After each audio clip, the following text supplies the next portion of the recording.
വീട് വയ്ക്കാൻ ആഗ്രഹിക്കുന്നവരെ അലട്ടുന്ന പ്രശ്നമാണ് സാമ്പത്തികം. ഹോം ലോണുകൾ വിവിധ ധനകാര്യ സ്ഥാപനങ്ങൾ നൽകുന്നുണ്ടെങ്കിലും ഇതിനെല്ലാം വലിയ പലിശയാണ്. വലിയ ബാധ്യതയിലേക്ക് കുടുംബങ്ങളെ നയിക്കുകയും ചെയ്യും ഇത്തരം വായ്പകൾ. ഈ പ്രശ്നത്തിന് പരിഹാരം കണ്ടെത്താൻ കേന്ദ്ര സർക്കാർ പുതിയ പദ്ധതി ആവിഷ്കരിക്കുകയാണ്. സാധാരണക്കാർക്ക് യാതൊരുവിധ ജാമ്യവുമില്ലാതെ 20 ലക്ഷം രൂപ വരെ വായ്പ നൽകുന്ന പദ്ധതി കേന്ദ്ര സർക്കാർ ഉടൻ പ്രഖ്യാപിക്കും. ഇടത്തരം വരുമാനക്കാരെ ലക്ഷ്യമിട്ടാണ് ഇത്തരമൊരു പദ്ധതി മോദി സർക്കാർ കൊണ്ടുവരുന്നത്. ഗ്രാമീണ മേഖലയിൽ കൂടുതൽ തൊഴിലവസരങ്ങൾ സൃഷ്ടിക്കാനും സാമ്പത്തിക ക്രയവിക്രയം വർദ്ധിപ്പിക്കാനും പദ്ധതി ഉപകരിക്കുമെന്നാണ് പ്രതീക്ഷ.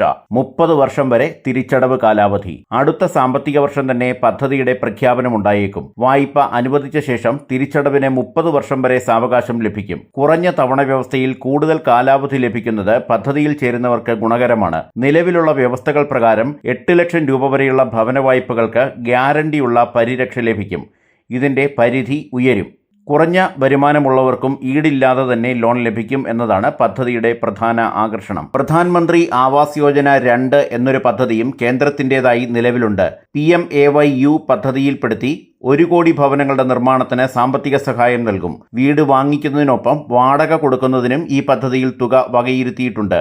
നഗരങ്ങളിലെ മധ്യവർഗ കുടുംബങ്ങളെ ലക്ഷ്യം വെച്ചാണ് ഈ പദ്ധതി. 5 വർഷത്തേക്ക് 10 ലക്ഷം കോടി രൂപയാണ് ഭവന നിർമ്മാണ പദ്ധതിക്കായി മാറ്റിവെച്ചിരിക്കുന്നത്. 2.30 ലക്ഷം കോടി രൂപ ഈ പദ്ധതിയിലൂടെ സബ്സിഡിയായി നൽകും. വായ്പാ തുകയുടെ 70% വരെ ഗ്യാരണ്ടിയായി ലഭിക്കുമെന്നാണ് സൂചന. നിലവിൽ 3 ലക്ഷം രൂപ വരെ വാർഷിക വരുമാനമുള്ളവരെയാണ് സാമ്പത്തികമായി പിന്നോക്കമുള്ള വിഭാഗത്തിൽ ഉൾപ്പെടുത്തിയിരിക്കുന്നത്.